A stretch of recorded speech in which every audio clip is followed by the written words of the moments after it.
All right, yeah, thanks, Ann. My name is Kent Peña. I'm the State GIS coordinator for NRCS. So Sarah and I are going to be splitting this presentation in half.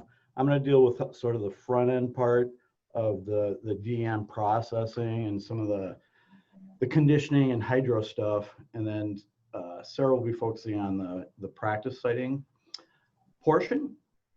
I want to start off by saying that this is not going to be a how-to. Basically, we're going to kind of just go down a little happy path of the ACPF tools to kind of give you an idea of, what are the data sets that go into it, what's the process, what's the workflow, and then start looking at where the rubber meets the road in terms of the output. So let's go ahead and get started here. All right, so this is the ACPF sort of homepage, the gateway to all things ACPF. It's a really nice website. I'd highly recommend going to it. There's a lot of just background information about ACPF. There's the Get ACPF, which is both for picking up some data and the toolbox, and then training and support. So be sure to visit that website if you have not already. So the first part of it is, again, you get this toolbox, which you use within ArcGIS. And then there's also these 12-digit HUC geodatabases that have been created by the ACPF gang in Iowa. And you go online, they're by 12-digit HUC, and you pick them, you can download them from there. As you can see, in our area, Wisconsin's virtually all done, a large, Minnesota, Nebraska. So we're kind of in the hotbed of some of the geodatabases that have been created. Those databases contain sort of the base layers that go into ACPF. So what those basically contain is, and if you look on the left, we've got kind of it's sort of a ARC catalog sort of looking thing. One thing to make sure you remember is that 12-digit code for the various HUCs, that sort of is a big driver of our unique ID for naming conventions, and you'll see that everywhere as we keep creating sort of different data sets. So you can see that right here on the left with the data sets.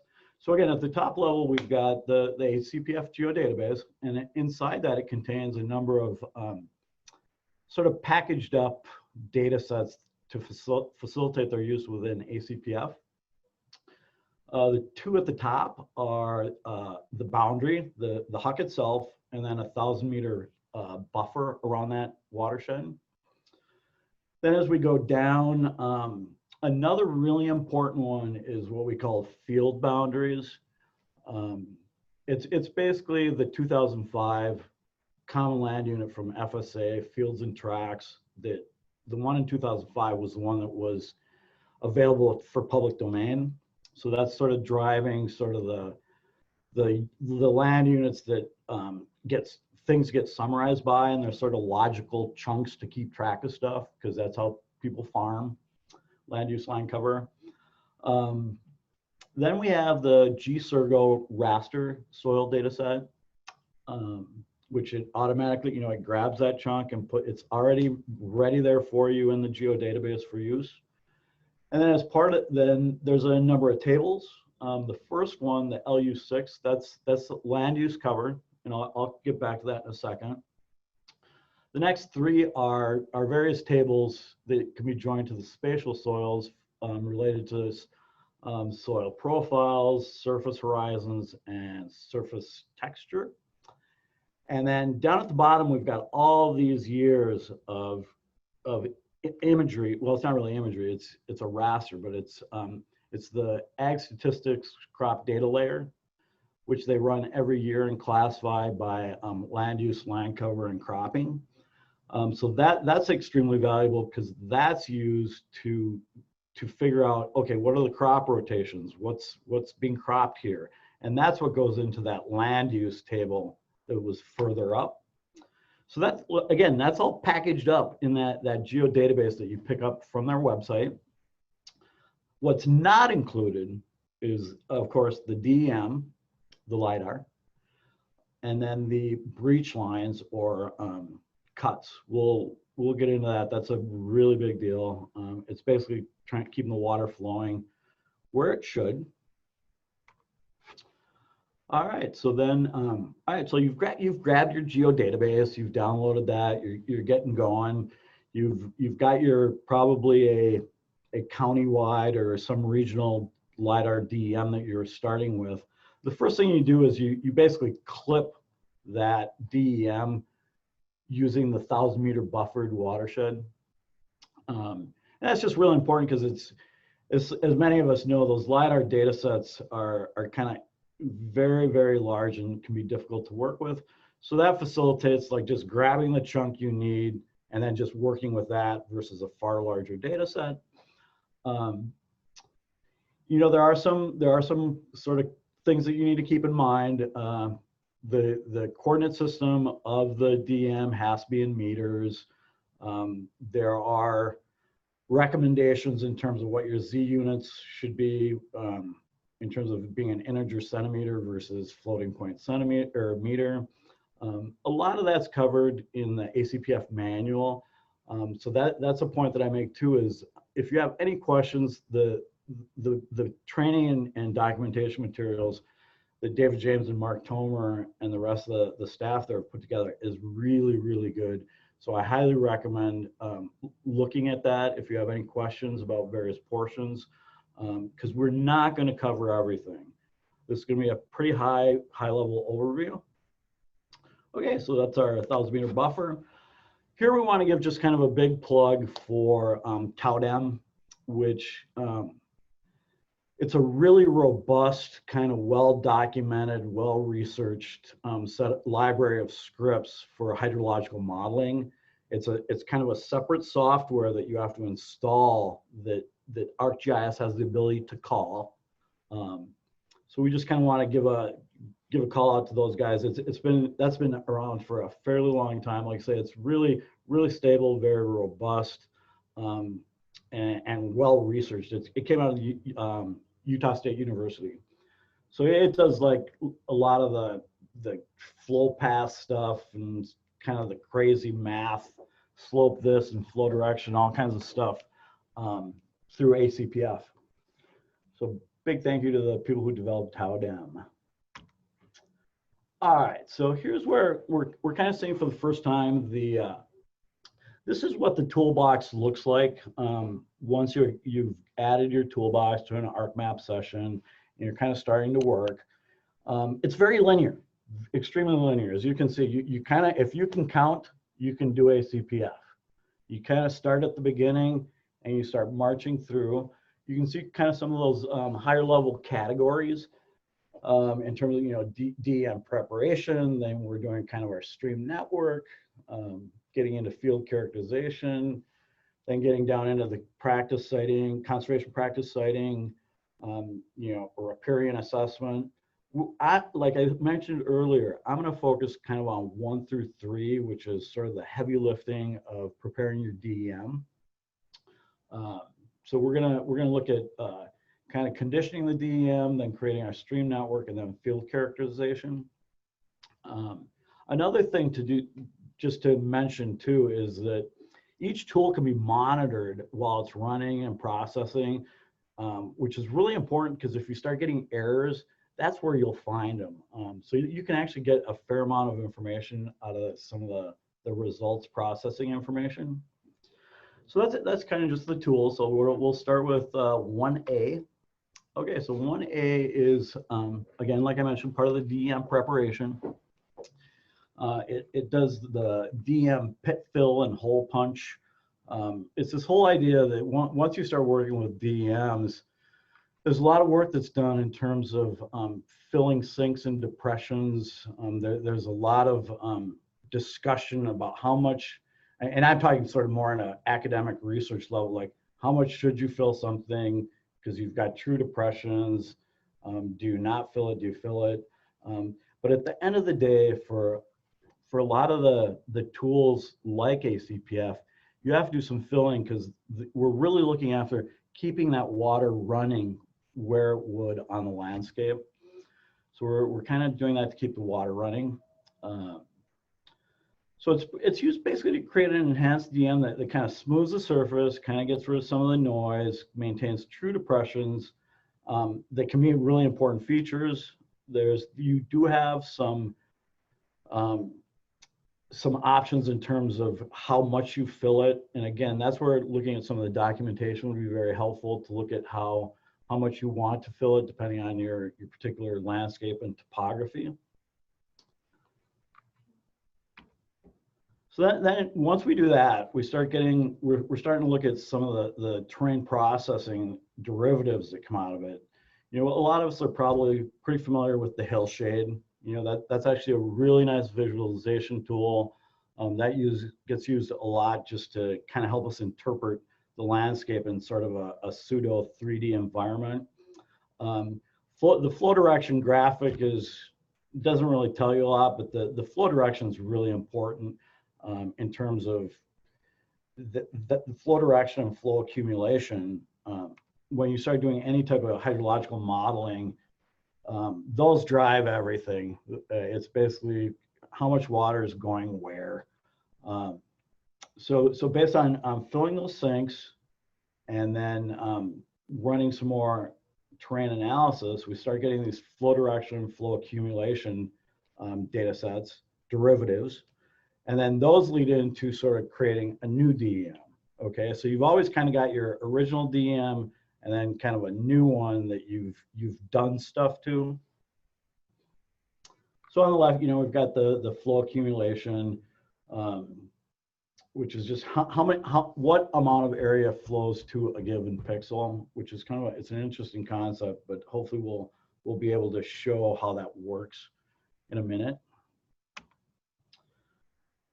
Another, you know, again, that's kind of related to, in some respects, indirectly to the filling of the sinks, is identifying some of the impeded flow, and we do that by developing this depth grid. So we'll fill that DEM, the sinks, the depressions that don't have a water outlet, and then get those flowing. But we'll kind of save that information for you as a user to be able to see where those depressions are and what they're doing to where the water flows. So those can be really valuable to going and finding what we call these digital dams where water isn't running right. A really good example of that is culverts. Obviously, LiDAR does not see the culvert, so you've got to go find it and burn that section into the DEM to get the water to tell the software that, okay, the water's going to go through here. It's going under the road. So on the left, you can kind of see some of these digital, the light blue areas where water's piling up and it's not necessarily going in the right direction.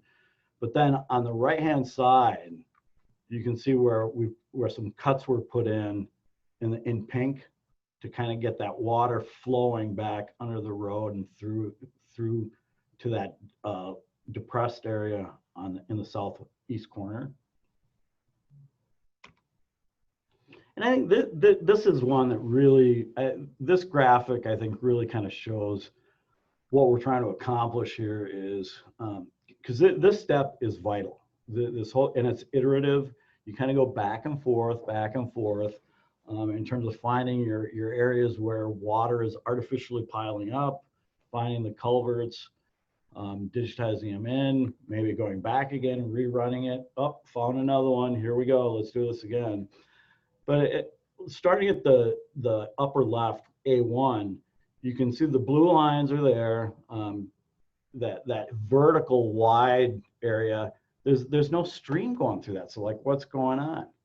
So then on the right-hand side, in red is where literally you digitize a cut into a feature class, and then that gets used in recreating the new DEM. And then on the right, the last one shows, okay, now that stream network goes through where it should, okay?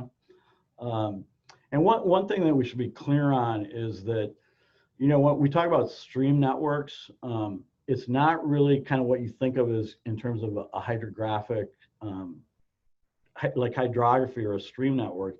It's more, the idea is more, if water fell here, where would it go? It's not that there's necessarily a stream there.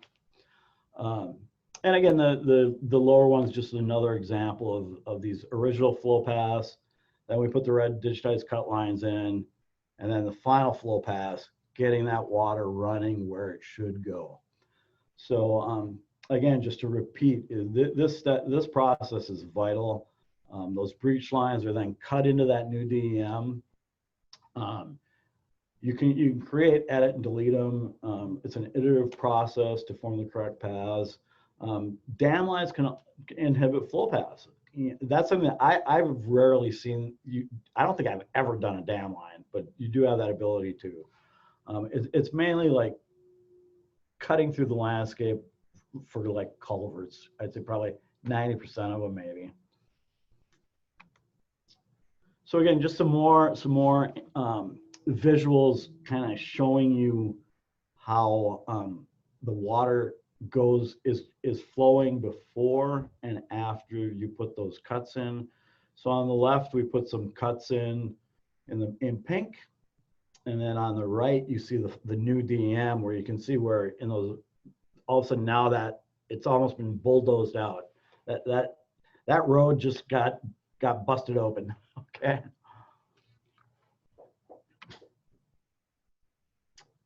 All right, so this is kind of the window that or not the window, but the toolbox window for the manual cutter and dam builder. So it utilizes the DEM to generate the derivatives. The input is a feature class where you've digitized in those culverts or cut lines.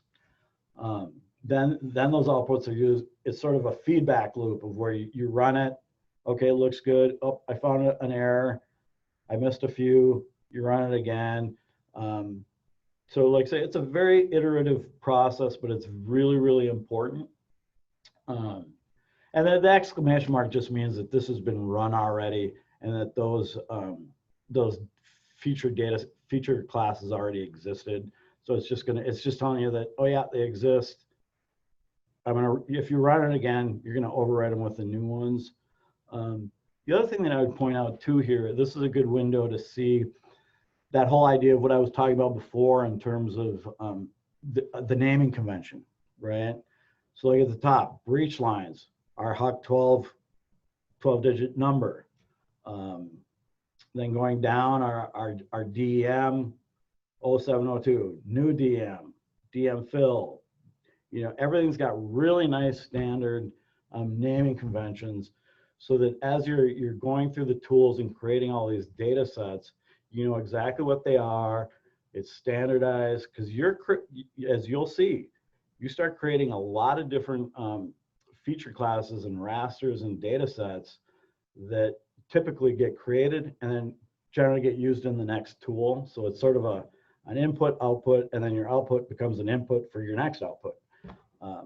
So like I said, I think this slide really gives a really good example of the standardized naming convention, which I highly recommend you follow, or you may lose your mind. All right, so let's step back a minute. We've filled our sinks. We've done some conditioning on our DEM. We've got all our cut lines, all our culverts are in there. By visualizing the flow direction and flow accumulation and some of the depth grid, we've got the water flowing where we think it should go. And then at that point is when you move into developing an actual vector stream network, okay? Where you're going to convert that pixel sort of raster information that came out of the DEM, and you're going to move that into a vector environment. So that's pretty much calling the tool that creates the stream network and the catchments. It's based on an area threshold. As I mentioned earlier, this doesn't represent necessarily a stream network. It's kind of just where water flows. won't match other hydrography data sets. So you get this vector layer of streams, and at this point you have to start defining, actually attributing those stream segments in terms of whether they're perennial or intermittent. And part of that, so you've got the flow accumulation, flow direction, and then there's this area threshold acres, which that one's kind of hard to explain, but let me see if I can. So the flow accumulation layer is basically for any given pixel, it's saying how many pixels flow to that particular pixel. Okay, so it's, think of it almost as how much area is draining to that particular pixel or point. So if you increase that number, you'll get a less detailed stream network. If you lower that number, you'll get a more dendritic, more detailed stream network. So that's something that you can play with, and that's basically that area threshold of 25 acres. Okay, so that's kind of that tool, but we're going to take a look at this a little more closely now. All right, so we've got we've got our breach lines. We're going to do some terrain processing, and we're going to do the area flow network. So okay, so kind of to summarize, the GIS technician kind of evaluates and creates and edits these breach lines, these cuts, whatever we want, culverts. In that looping, rerunning terrain processing and flow network until you get those water paths correct. Okay, and it can be really time consuming, and it's probably a little bit of an art even to because even some of the academic research do the iterative process until everything looks good. So it's a little subjective. And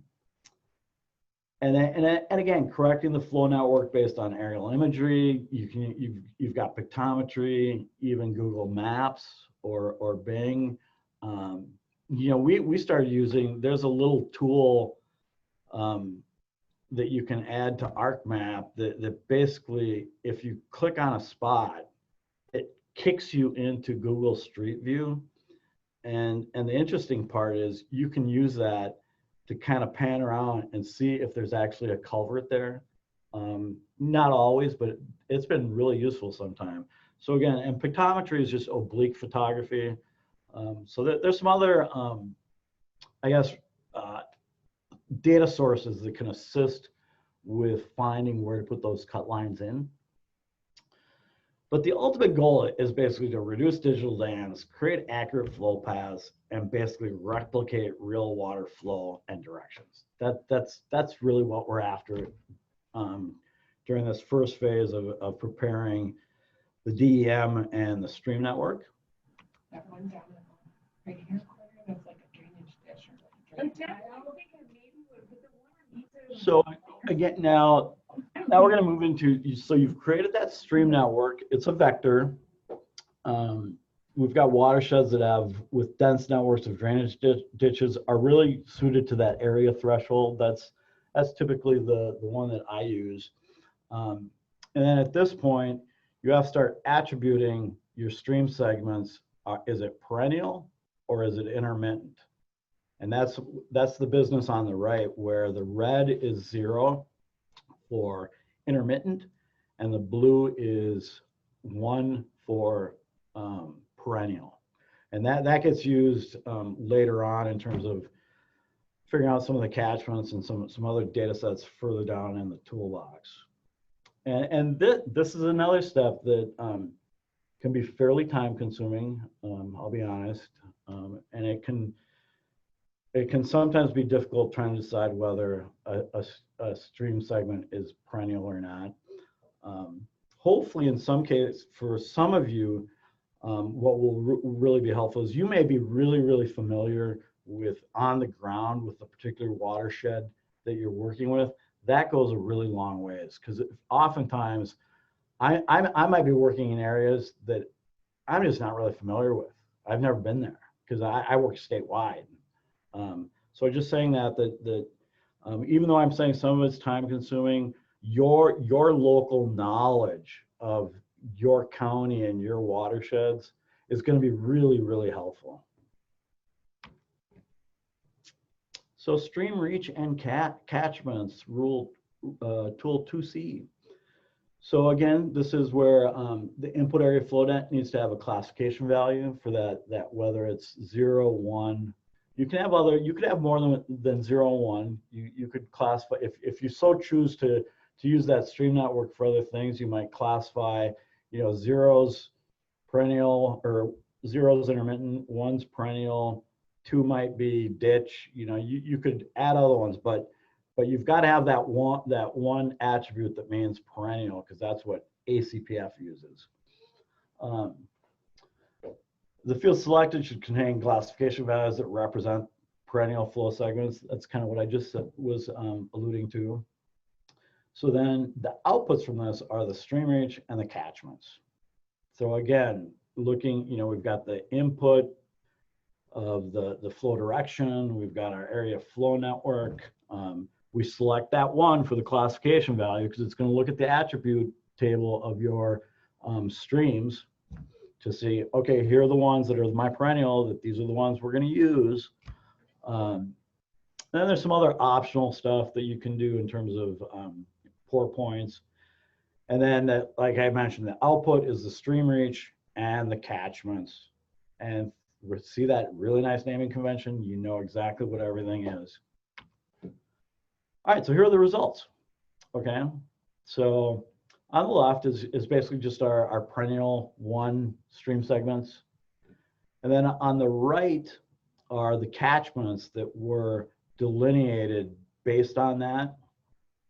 Now, one of the things to notice is that there is a difference between that outer boundary of the original USGS 12-digit HUC in sort of that green to the black polygon, which is the catchments, which was created by ACPF.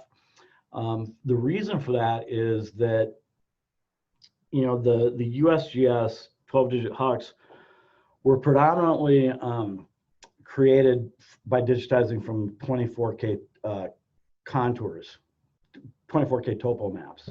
So that accounts for some of the difference of not matching, whereas ours was using the LiDAR DEM. And that reflects part of the reason of why you want to do that 1,000 meter buffer. You want to make sure you don't sort of, let's say, run out of data, right? Because if you didn't buffer it, we would have problems within that red circle because it would have run out of data, right? We wouldn't have been able to interpolate that catchment boundary. So now we're getting to field characterization.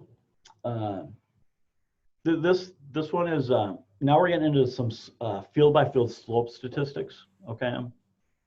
So we're gonna look at by field slope statistics. It's gonna generate a table and a raster dealing with percent rise from inputting the DEM. The tool then kind of uses the field boundaries, back to that sort of field boundary, what I think of as the field and tract common land unit from FSA, that it goes and it starts creating, like, okay, what's the weighted average of this particular statistic for this field as a whole.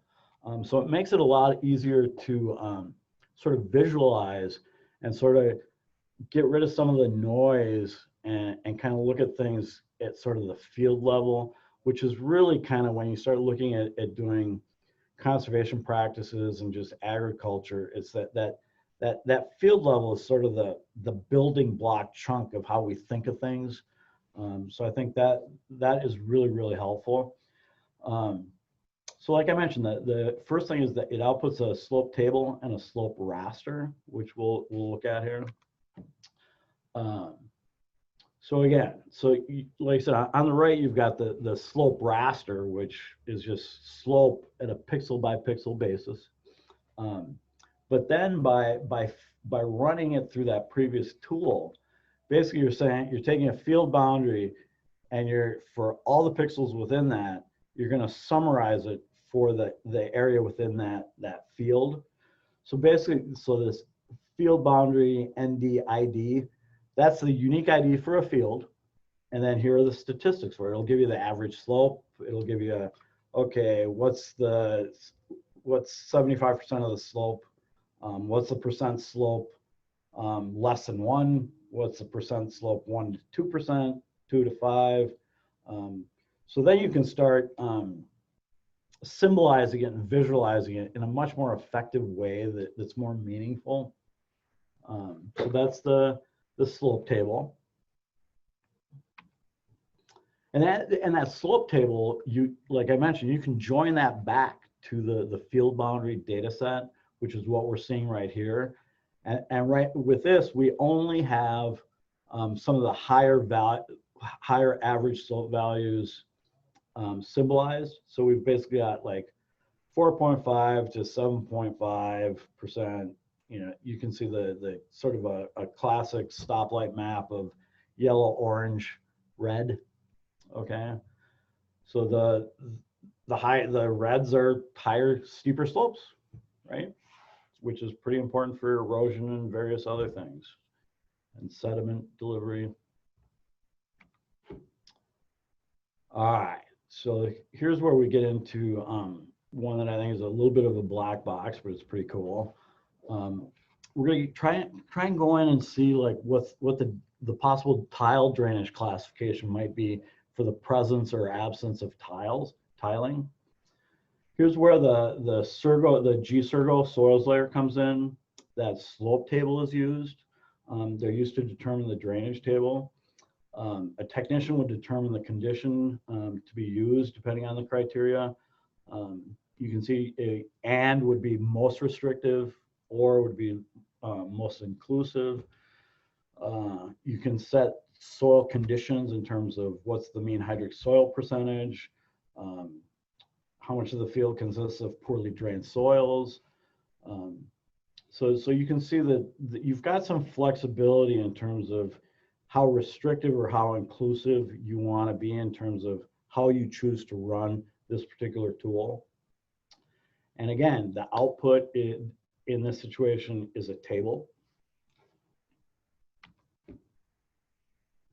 And again, it's a table that has been run to summarize that information statistically by field. Okay, so again, very similar to that last one. So that second column of the FB NDID, that's sort of our unique ID for a specific field. And then as we go right, it tells you, okay, that first one is approximately 75% hydric. It's got it's drained. It's the percent slope. You know, it's got dual codes. So a lot of kind of information in there that then gets used later again in the next tool. So basically, it's telling you is it drained or not drained, and it doesn't. It will exclude any land that's not ag.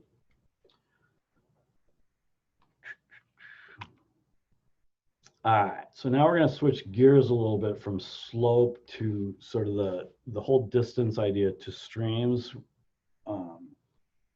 The tool 3C measures this distance to the stream. So it produces a grid where each cell value is the horizontal distance from that cell to a stream reach, okay?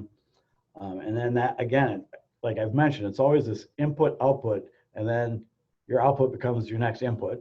So that stream raster is going to, distance to stream raster is going to become the input to the next tool. Because I mean, and you can see the graphic really, I don't even think it really tells you much, but it's kind of pretty colors. All right, so now we're starting to get somewhere.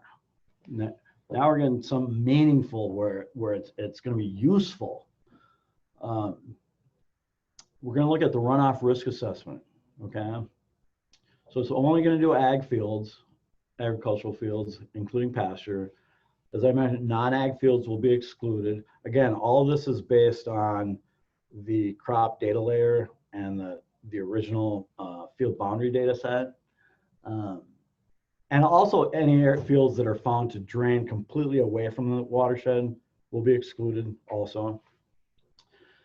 So basically we're looking at two variables in field by field cross classification. We're looking at slope steepness and we're looking at proximity to stream. So remember those last few slides? We were prepping all that stuff in terms of with the percent slope and steepness and then that distance to stream. So those are the things that, again, here are the inputs for this next tool. And the output is a runoff risk table. And then again, you'll turn around and take that table and join it back to that polygon layer of your field boundaries. And this is what you wind up with. It's basically, now we've joined it back and we've got some more information in terms of runoff risk and slope rankings and you know, that last column, runoff risk, high, moderate, or low. So you can, like I said, now you can see that it's symbolized by that runoff risk by field in the map. So that's a really good visualization right there. And that is the end of mine, which will lead into Sarah getting into the really fun stuff.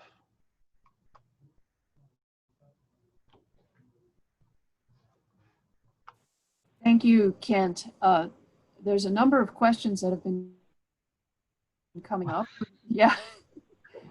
And they're pretty important to clear up. But I wonder, do you want Sarah to go through her? It's up to you. I don't know how we're doing on time. You are right on time. Oh, so 5. So Sarah's. Maybe we can just go ahead to keep the flow going, and then we'll go with questions at the end. Does that sound good, Sarah?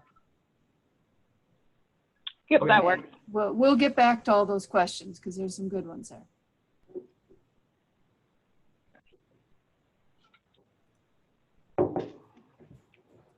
Go ahead, Sarah. Are you able to share your screen? There you go. Yep, get there.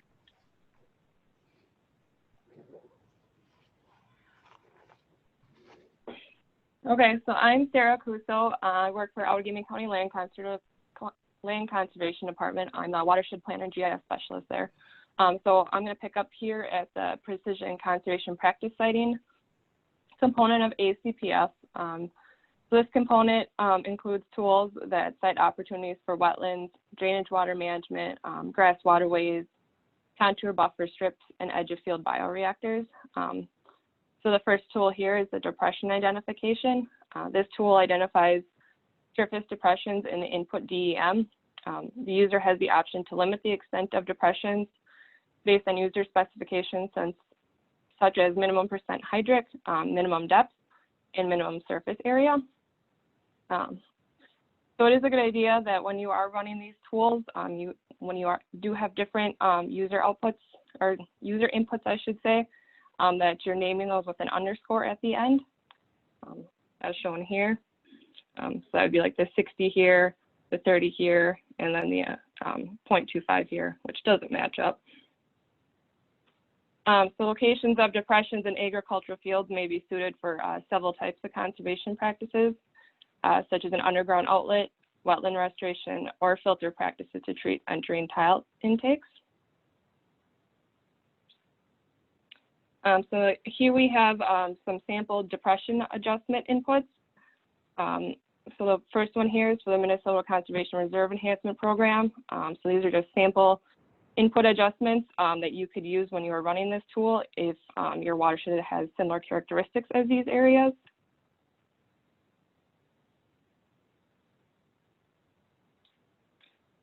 So that guidance from the previous slide can be found in the landscape specific adaptations of the ACPF guidance document. So that is downloadable from the website.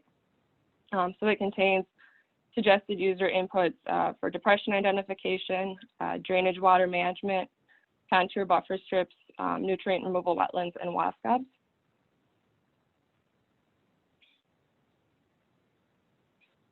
So this is the depression identification tool results.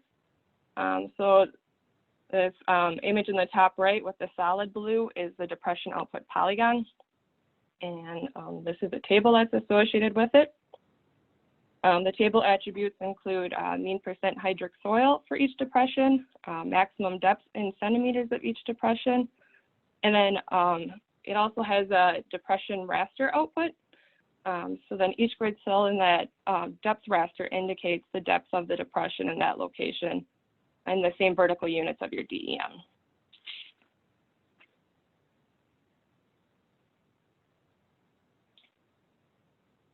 So then the next step then is after you've run that depression identification tool, you'd want to kind of review your data set and manually delete any false depressions before moving on to this next step here. So this next step here calculates the drainage area to each of those depressions. So you can kind of see this down in the image here, that solid blue color kind of drawn in those depth rasters. So that'd be the drainage area that was calculated.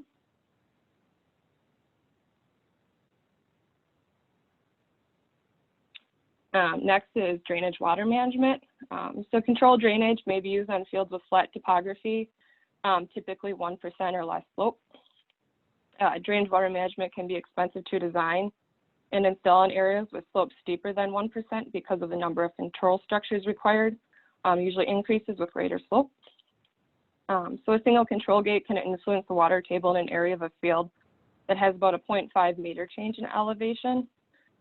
So to identify fields potentially suited to this practice, the drainage water management tool identifies all areas within tile-drained agricultural fields where a contour interval between 0.3 and 1.5 meters, which is chosen by the user, comprises more than a minimum acreage or a minimum user-defined percentage of the field.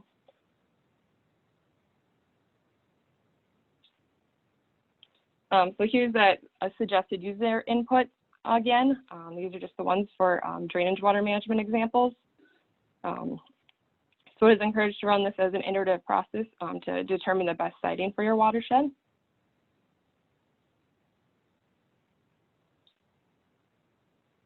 So the output is a drainage management polygon feature class.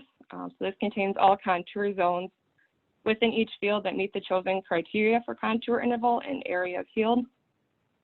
Attributes included in the table are the contour acres, field acres, percent of field that the contour occupies, and the contour interval chosen.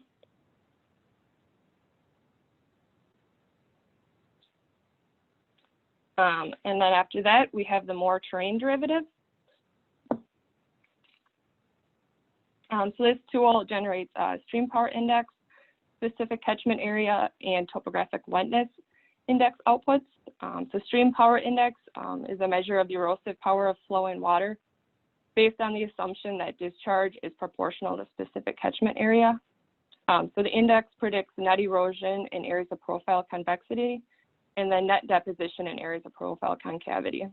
So high stream power index values indicate a greater erosive power. This topographic wetness index assumes steady state conditions and uniform soil properties to predict zones of saturation where specific catchment area is typically large and slope is small. So high topographic wetness index values indicate a greater likelihood of saturation. So here are the output stream power index raster and the topographic wetness index raster from that tool. You can see that they're fairly similar looking. And then this is those same two rasters, but it is symbolized in ArcMap to highlight those higher values. So for the stream power index, those higher values would potentially indicating your gully erosion. And then for the topographic wetness index, those would be areas, the wetter areas.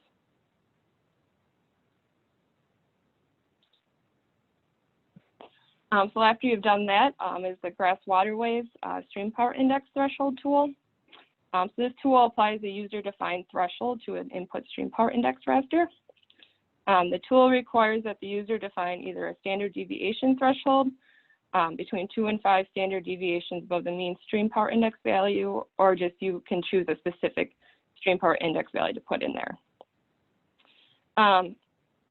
So a way to help determine that is kind of just experimenting with the different symbology of the stream power index raster an ARC map, and then that'll kind of have an overlaying that with aerial photography, and that'll kind of help you determine which value you should use for this.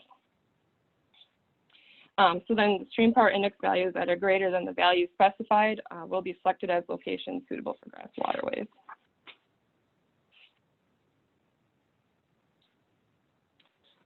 Output is a grass waterway feature class based on the user-defined threshold, and that is clipped to the AG field boundary feature class.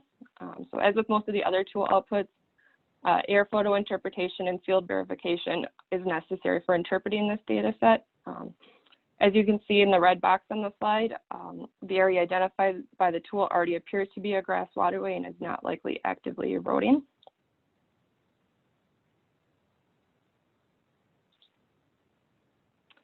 And the next tool is contour buffer strips. The contour buffer strip tool identifies locations for buffer strips in agricultural fields located along the contour and in areas of high slope based on NRCS criteria. So shown on the left here is the NRCS criteria for contour buffer strips and adapted use by ACPF tool from the ACPF manual. So the first table on top there is the NRCS spacing guidance based on erosion prediction tools. And then the table below that is the adapted ACPF spacing, which is based on third quartile slope and NRCS recommendations. And on the right there is the output contour buffer strip feature class.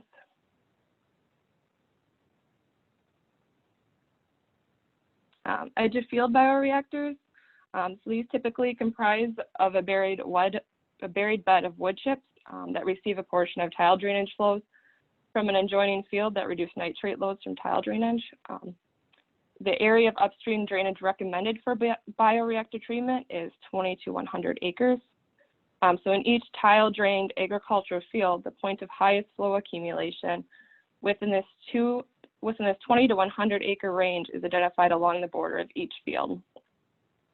Following the initial filtering of potential sites, remaining points are tested to determine if the elevation values surrounding the selected points of drainage accumulation are conducive for bioreactor installation. So to qualify as a potential bioreactor site, the polygon must meet two criteria. First, the area available for bioreactor installation must be greater than 0.5% of the upstream drainage area. And second, the mean percent hydric soil within the polygon should be less than 90%. This is to help avoid placement of bioreactors in very poorly drained or wetland soils. So potential bioreactor sites are shown in red squares on this slide. Attributes in the table include flow accumulation in acres, minimum surface area of potential bioreactor, elevation at the bioreactor point, and the mean percent hydric of the area within 1 meter elevation of the bioreactor point.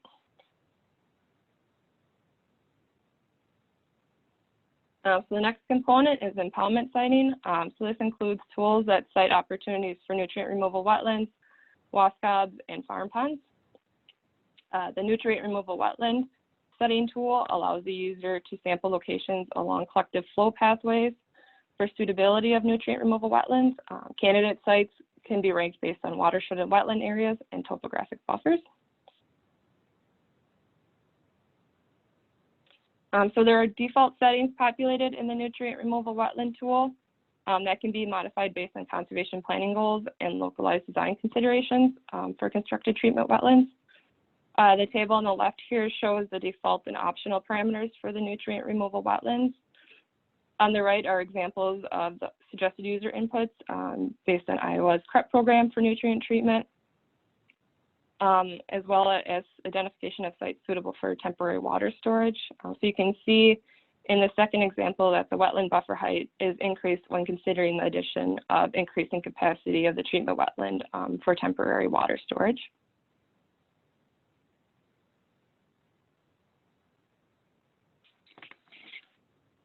This is the nutrient removal wetland output. So that green hatching is the actual nutrient removal wetland, and then the blue hatching there is the buffer area of the nutrient removal wetland. Table attributes include contributing area, surface area of wetland pool, surface area of the buffer, estimated channel elevation and bank height at location of wetland impoundment siting, also volume of permanent storage provided by the pooled area, and volume of variable storage provided by the buffer. WASCOBs, or water and sediment control basins, is the next tool. So those are small embankments built across a small water course or drainage way in an egg field. So the WASCOB tool identifies potential locations for these structures on watersheds from 2 to 50 acres in size. A user-provided embankment height between 1 and 4.5 meters defines the height of the WASCOB.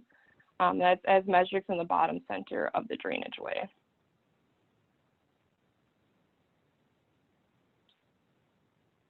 And these are the suggested user inputs for WASCOB embankment height based on the user experience and in-field slope characteristics. So starting at the top is a recommendation for a WASCOB in a flat landscape with a suggested embankment height of 1 meter. And as you go down there, the slope is increasing, and then where you eventually get up to the point of needing a grade stabilization, the suggested embankment height would be 4.5 meters.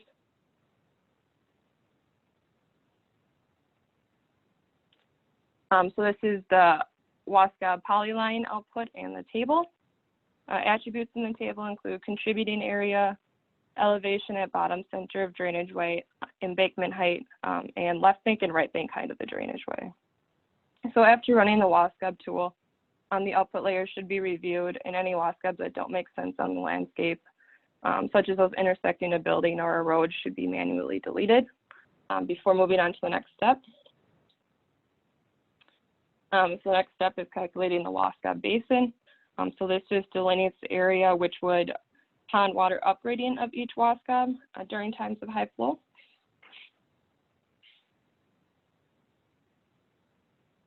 So this is showing the WASCOB basin results. So on the left there, that is the depth raster output. And then on the right is the output table.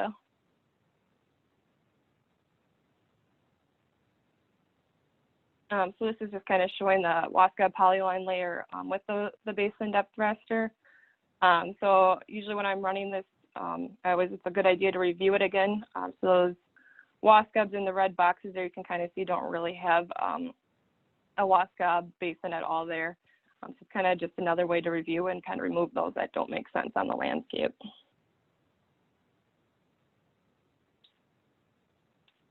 Next component is riparian assessment.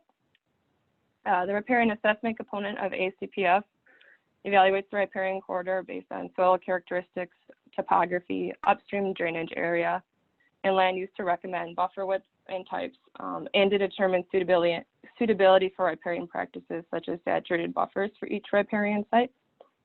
The first step creates riparian catchments along the stream reach corridor at a user-specified length between 100 and 500 meters. This is an approximate length that is adjusted by the tool as required to divide each stream reach into an equal number of segments without leaving any gaps. And an adjustment is also performed to account for sinuosity along the stream reach. So this, in the black polygons here, those are the output riparian catchment polygons. And then the table attributes include acreage of cropland, pasture, and tile drain land in each riparian catchment. So the next step is to create riparian attribute polygons. So this tool creates 15-meter wide riparian attribute polygons, also called RAP, or RAPs for short. So for each riparian catchment and input riparian catchments feature class. So these polygons are for visualization purposes only. Each RAP is used as the geographical unit by which to visualize stream side conditions. So within each riparian catchment, such as slope, land use, soils, and analytical output results, such as the riparian design buffer types. A relationship class is created between these riparian catchments and then their associated RAPs, which can be joined by a riparian ID. And that allows you to visually connect that in an ArcMap session. The next step is height above channel. This uses input unfilled DEM, D8 flow direction, and stream reach feature class to find the elevation difference between each grid cell and the input DEM and the stream channel grid cell that will receive overland flow from that cell. So these elevation differences are reclassified into height above channel categories and used to estimate the extent of low-lying areas along the riparian corridor where there's potential for an interaction between the riparian root zone and subsurface flows. So here's that height above channel output and symbolized by those different height categories. So green is less than 1.5 meter height, orange is going up to 1.5 to 3 meters, light blue is 3 to 5 meters, and that dark blue violet color would be greater than 5 meters height above channel.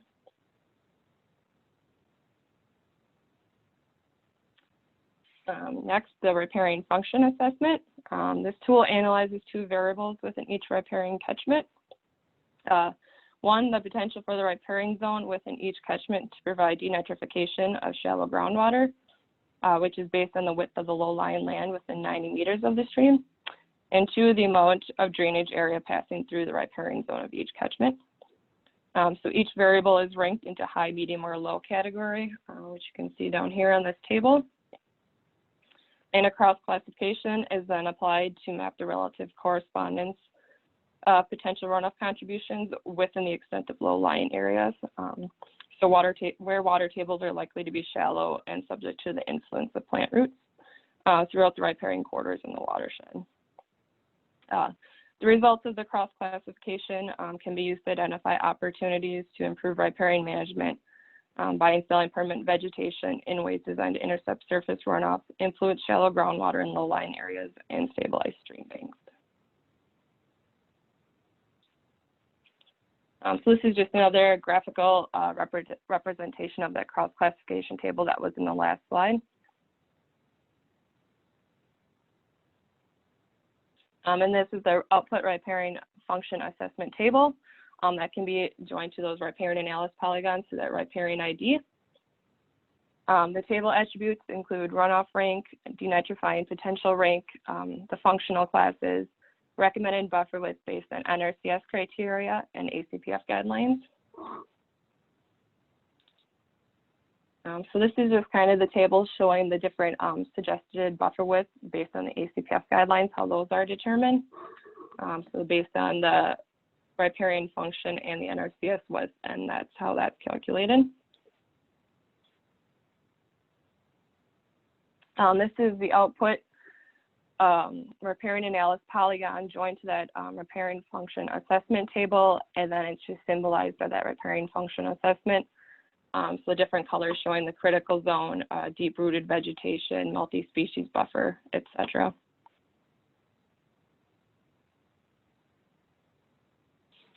And then the last tool here is the denitrifying practices saturated buffers. So saturated buffers are designed to intercept tile drainage via subsurface perforated distribution pipe above its outlet to surface waters. So this tool evaluates riparian zone settings for each riparian catchment. And to qualify as a candidate site for a saturated buffer, there's several criteria the riparian zone must meet. So average soil organic matter from 0 to 100 centimeters must exceed 1.7%. To promote denitrification potential, maximum coarse material must be less than 65% among all horizons, between 50 and 150 centimeter depths. Drainage class must be very poorly drained, somewhat poorly drained, or moderately well drained, and that's to ensure capacity of the buffer to maintain discharged water near the surface. And slopes between 2 and 8% must occupy a default minimum of 35% of each 90-meter riparian zone. Bank height must also be less than or equal to 12 feet by default, and agricultural land must exist within 90 meters of the riparian zone. So this is the output denitrifying practices table. Attributes include the bank height, percent of area meeting all conditions, mean organic matter percent of the dominant soil, max coarse material percent of dominant soil, and the percent crop, pasture, forest, and non-ag land use within the 90-meter riparian zone, and saturated buffer suitability and reason. And this is showing that table joined to that riparian analysis polygons, and then just symbolizing those buffers that are suitable for saturated buffers. And that's the last of the tools. This is just the cited literature that we have referenced throughout the presentation.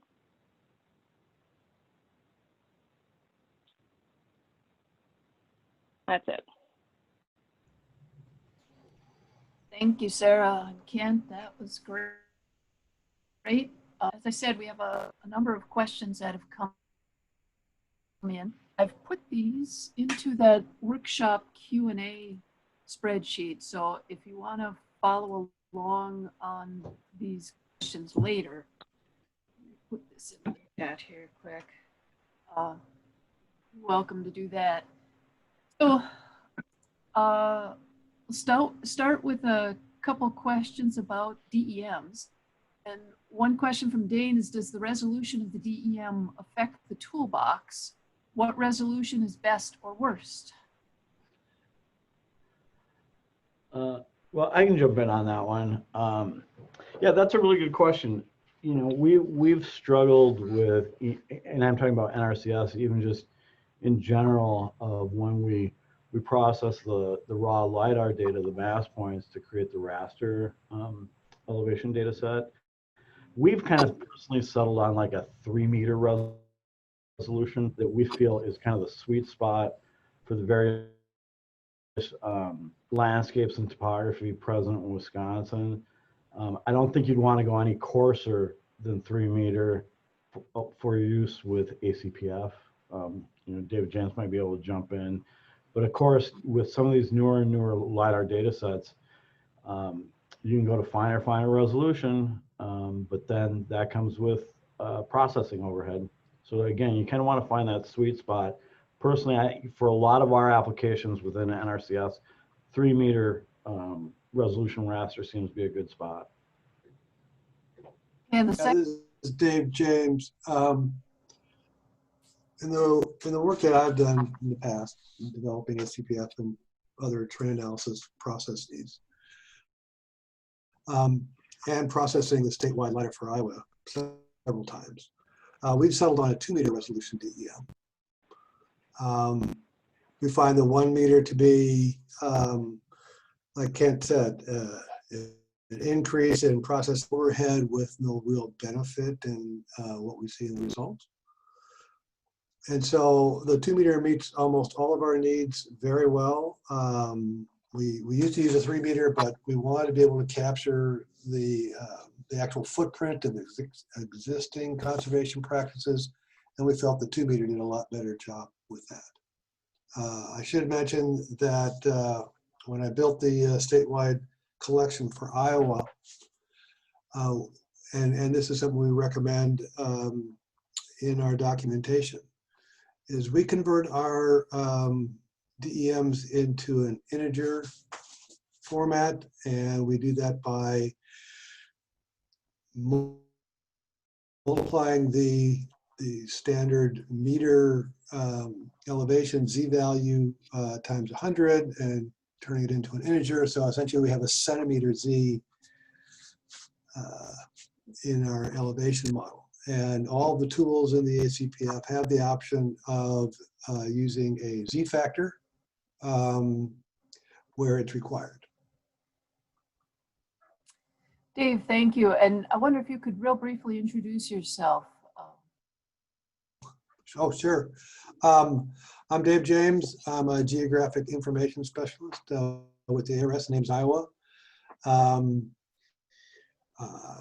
Mark Tomer and I, Sarah Porter, Jesse Van Horn are the people responsible for the ACPF. We'll take the blame. Yeah, geographer, been working with the ARS for about 25 years now. Thank you. So take advantage of David while he's here. He's been in this from the beginning. Second question about DEMs, Jim answered that it was about if a HUC 12 crosses a county boundary and our DEM LiDAR stops at the boundary, would we need the neighboring county DEM to accurately run it? And Jim Giuliano said, yes, that's the normal procedure. One solution is to use the DNR's LiDAR web service, which has data for 71 to 72 counties in a more or less seamless mosaic. And we'll talk a bit more about this in class on Tuesday. Then let's move on to a couple questions about stream networks. Terence Kafka asks, when working with large internally drained areas, are you able to identify an elevation in which the internally drained area begins to outflow? I think I'll have to punt that one to David. I don't think so. I don't know if you can in ACPF. I don't see that question. Where's that question? Up a bit. From Terence Kafka. It's one of the questions. I'm not seeing. Can you repeat that question? When working with large internally drained areas, are you able to identify an elevation in which the internally drained area begins to outflow? Oh, certainly. You know, when you create your depressions data set, essentially what you're doing is you're using the fill command and you're filling all those depressions in the elevation model so they will flow. And then by subtracting the original DEM from that filled DEM, we get essentially the area of that depression. So that boundary would represent the level at which the water would pour out of that depression. If you wanted to establish the actual elevation for that, there's several ways you could do that. We don't do that explicitly in the ACPF, but it would be easy to do. You would simply use the zonal majority, use the zonal majority with that boundary file with the elevation data set, and it would tell you if you find the minimum value, that would find the elevation of the minimum elevation where the water would pour. I'm going to interject here. I appreciate that, Dave. That there's a wide variety of GIS experience in this room right now. And for some of you, that was way more detail than you really need. And for others, it's, not enough. So I want to encourage even those of you who are really underwater right now and not tracking all of this conversation, I want to encourage you to ask questions as well. I don't want you to feel like this is like you're supposed to understand all of this GIS detail. So we welcome all of those questions. So the next stream network question from Mitch is, will using or importing the Wisconsin DNR GIS hydro layers let users bypass the manual checking of digital dams?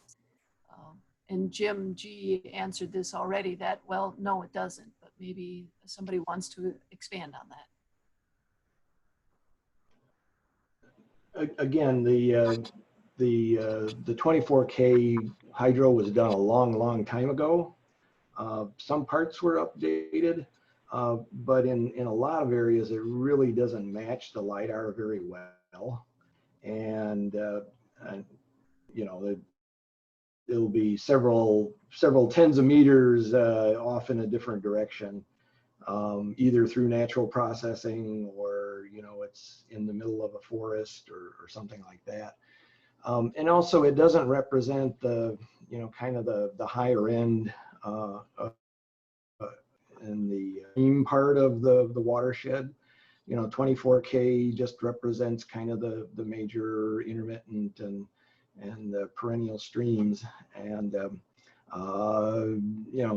it's not going to capture everything. So you might want to let it and see if it meets your needs, but I'm guessing probably not if you want to get good answers. Jim, I wonder if you could introduce yourself. Oh, You've done that. sorry. I'm Jim Giuliano, and I'm the Geographic Information Officer for the state. And I do a lot of the work with the counties to get their LiDAR data. And I also, worked in Iowa for a long time with Dave and those guys. And really want to see ACPF take off in this state. So. Great resource in Wisconsin. Keep on your list. And I put it in the chat, that the last question about the internal drain areas. Matt from Dane County is a really good resource, and he's been doing some really, really cool stuff with trying to understand and get those areas to connect to the rest of the world. Dane County has some pretty interesting terrain that's not like central Iowa. So. Yeah, thanks for that plug, Jim. I'd be happy to chat with people separately outside of this workshop if they're interested in finding out more what I'm doing, and I'm hoping to have some modified ACPF tools available to share sometime soon. So that goes along with your notice that there are some really good folks in the state that are already doing things, and it's good to get them all together and get them talking. So.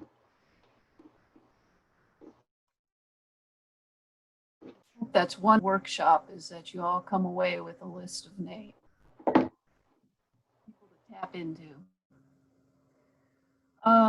Okay, the next question is about hydromodification. If a county has completed eval work for a HUC-12, can that processing be used in ACPF, or would you need to start from scratch for ACPF processing? And Andrew Craig started to answer that, but I'll open it up to others to add on to that. This is Kent. That's a really good question, because I've actually tried going the other direction to bring some of the ACPF condition DEMs into eval, because there's some issues with eval if your watershed gets too big in terms of it crashes. But no, that's a really good question. Jim G and I have kind of talked about this sort of indirectly in terms of sort of that whole hydro conditioning and all the things you do to that DEM. It'd be nice to sort of, I don't know, find a way to standardize that so you could use them over and over again in different packages or models. So that's a really good question. Don't have a good answer though. You're saying even the DEM, the modified DEM, you couldn't pull into eval? Well, you could. I guess what I'm saying is you have to be really careful about knowing, is it my raw DEM? Is it one that I've stepped on and done stuff to? What's eval expecting? Are you sliding it, the correct one in at the right time for what done to it possibly in ACPF? It gets kind of confusing. It's kind of a convoluted answer, but that's what I really want to do sort of on the front end too, is be able to standardize some of these DEM when we talk about post-processing and conditioning and hydro conditioning, hydro enforcing, to have more standardized products, derivatives, because a lot of different ways of doing that, and they are different, but we sometimes call them the same thing. I'm sure, I mean, Dave and I have had that conversation, Jim G and I have had that conversation. So it's a difficult thing. So in some respects, if you start with a rod running it through eval or ACPF, at least you can document the exact steps that you took to get it to the point of how you're using it. Whereas if you start mixing and matching, all of a sudden you might not know anymore what you actually did to that DEM. Andrew, you had a few comments about eval as well, and I'm pretty certain, Sarah, you were going to talk about eval in your next presentation after the break, right? Yeah, I'll kind of touch on that and how I've used both like the eval and ACPF. Okay, but so it's important topic in Wisconsin. Andrew, did you want to add any more?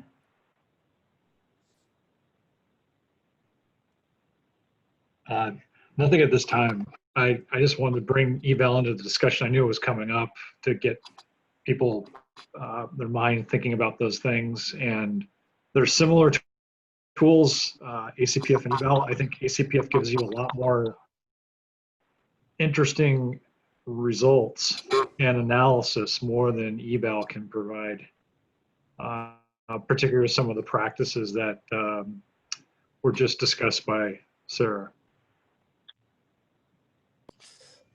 Yeah, and this is Matt. I've talked with Aaron Fish, the main eval developer, and Kent was also involved in one of these discussions where we recognized a lot of the overlap between eval and ACPF, and Aaron would like to get basically some of the unique functions that are in eval into ACPF, so kind of merge the two under the ACPF umbrella. That's kind of it's a wish at this point, but hopefully that'll happen in the relatively near future. This is Dave James. Back when we did training up in Wisconsin,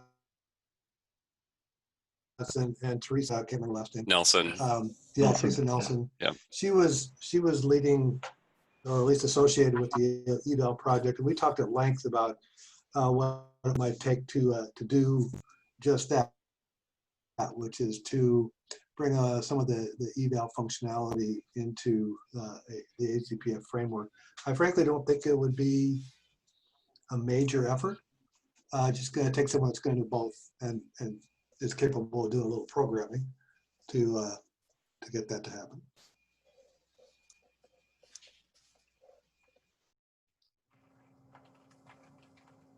This is Rebecca. Before we leave this discussion, we have a little bit more time as you all might be thinking about more questions. I know Dave James and others have made the point related to watershed, implementing watershed plans or conservation planning generally, that the ACPF is not a siting tool, like thinking about what actually ACPF does. So I know, as Ann said, we're kind of in the weeds on some of the technical aspects of ACPF, which is important for understanding what it can do and also maybe what it can't do as we're working in our watershed. So just to make the point before we leave this discussion that ACPF is indeed looking at opportunities for practice placement on the landscape, but is not a location specific siting tool. So I don't know if anyone else wants to expand upon that point, but just thought I'd share that. It is relatively specific in its siting, like where in a field or at the edge, as opposed to some models which will just tell you this catchment or this subject is where you should put this practice. So in that sense, it is siting. It is not siting in the sense of designing a practice.